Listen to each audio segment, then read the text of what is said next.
Neste momento de grande turbulência que estamos passando no mundo e no Brasil, é importante refletir sobre questões culturais, históricas e políticas. O Congresso do IGEP deste ano tem como tema os complexos culturais, que são padrões associativos que nos fazem ver, viver e interpretar as coisas de determinadas maneiras. Isto pode nos fazer sentir pertencendo a determinados movimentos, mas também pode fomentar conflitos e guerras. Em cima deste tema, eu convido a todos para participarem do Congresso do IGEP neste ano.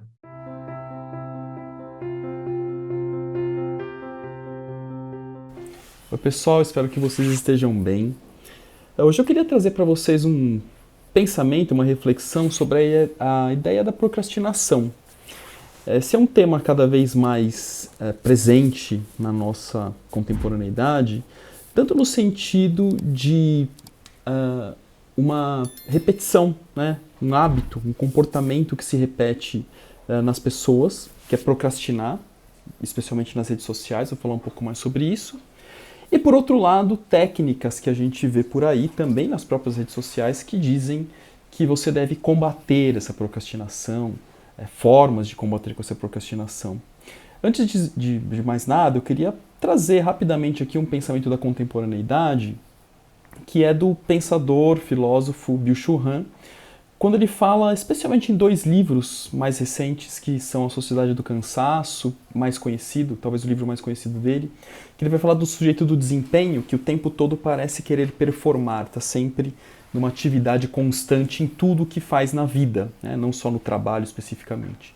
E também trazer a ideia que ele coloca num outro livro, que se chama Favor Fechar os Olhos, que é um convite que ele faz para a gente entrar em contato com esse mundo interior, que é fechar os olhos, especialmente para as redes sociais, para as repetições, para as timelines infinitas que nos atravessam no Facebook, no Instagram. Entrar em contato com essas imagens é a possibilidade de entrar no estado de procrastinação que é voltado para a alma. Mas o que o Jung pode contribuir com a gente quando nós colocamos esse pensamento, né, para ajudar a refletir sobre esse tema? Bom, primeiro, a ideia da procrastinação, no seu aspecto negativo, é uma fuga do contato com o mundo interior, ou uma fuga do si mesmo, uma fuga do self, né?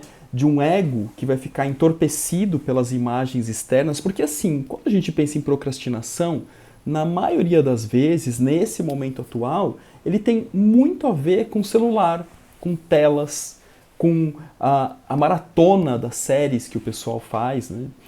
Que não tem problema, na verdade, lidar com o celular, assistir séries, mas a questão é o excesso. E o tempo parece que escorre pelas nossas mãos quando a gente fica nesses excessos. Mas, de novo, né?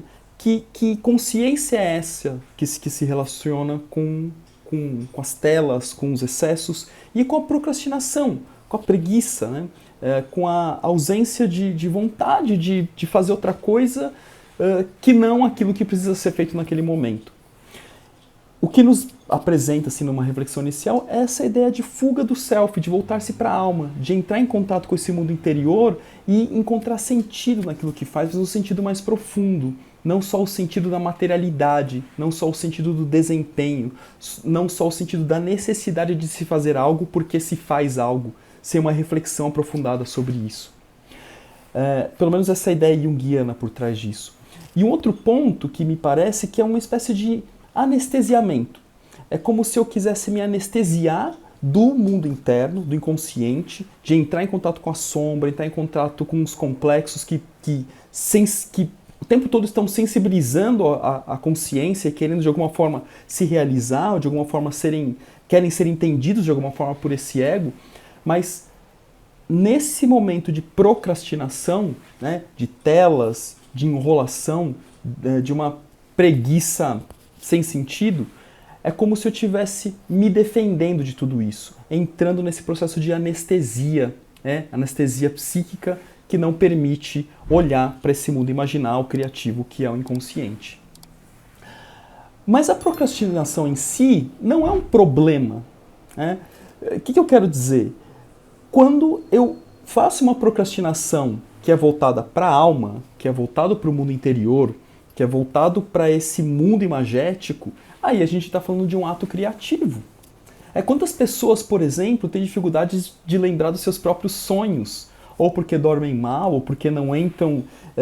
porque qualquer coisa, né, no ego dessas pessoas não permite que emerja, né, no estado de vigília essas imagens que foram produzidas durante a noite. Porque não se pode, né, entre aspas, não se pode entrar no estado de procrastinação que é voltado para esse ato criativo. Como a própria Verena Cast, né, eu já fiz um outro vídeo falando sobre isso, que ela vai falar daquele livro que a alma precisa de tempo, mas a gente precisa doar tempo para a alma também. Então esse estado de procrastinação, que parece esse anestesiamento, parece essa fuga do self, né, o oposto tem que ser feito. Eu tenho que entrar no estado de procrastinação que eu dou o tempo para a alma, que eu dou o tempo para o self. Essa é a ideia junguiana. Se a gente pega a própria experiência do Jung, experiência individual dele, na produção ali do Livro Vermelho, quando emergiu aquela série de imagens, né, por meio de um processo de imaginação ativa, quanto tempo ele dedicou para aquilo, quantos anos ele dedicou da vida dele para que aquilo de alguma forma pudesse ganhar espaço na consciência dele e ocupasse todo um ato criativo que foi a obra dele. Quando a gente estuda o Livro Vermelho, fica claro que boa parte do material produzido por Jung, em termos teóricos, encontra o seu embrião ali no Livro Vermelho. Mas quem faz isso hoje em dia? Quanto tempo a gente dedica para anotar o nosso sonho, para refletir de maneira mais aprofundada sobre um tema, imaginar coisas, tecer considerações reflexivas para além do óbvio sobre algum assunto, sobre algum problema, algum dilema que eu enfrento? Porque nessa sociedade do desempenho, né, pegando lá a ideia do Byung-Chul Han, esse sujeito do desempenho, ele tem que performar. E a hora que ele tem que performar, ele tem um efeito, né, me parece enantiodrômico, que é compensar isso nessa procrastinação negativa, né, nesses excessos de telas, de celular, de séries e de outras coisas, né? Pornografia, que a gente também vai ter um debate muito interessante sobre isso no 7º Congresso do IGEP, que eu fiz junto com o Leonardo Torres e com o Valdemar Magaldi sobre isso. Então esses excessos vão ocupando um espaço que não emerge, né? Não tem um diálogo com esse mundo interior, com o inconsciente, com todo esse manancial de imagens que é o mundo interior. Então procrastinar em si não deveria ser um problema quando isso fosse um ato criativo, quando isso fosse um contato com esse self, que é um doar-se para a alma, um doar-se para um outro tipo de relação com a vida que não exclusivamente esse aspecto concretista. Então, me parece que, sim, a procrastinação é um problema. A maneira como apresento essa procrastinação, ou melhor, a maneira como apresento a forma de lidar com essa procrastinação me parece um tanto quanto pragmática, como se fazer meia dúzia de coisas, seguir 7 regras disso, 5 etapas daquilo fosse resolver a questão, e ao meu ver não. Ao meu ver, na verdade, a gente precisa repensar a forma de se relacionar com essa procrastinação, que é voltando para essas imagens, né? Fazer um desenho, lembrar dos sonhos, escrever um pensamento, refletir sobre algo, usar esse espaço de procrastinação como algo criativo, que é um doar-se para a alma, voltar-se para o self e seguir essa trajetória do caminho da individuação, que é aquilo que Jung vai sugerir para a gente. Espero que vocês possam tecer algumas reflexões sobre essa nossa fala aqui e até mais.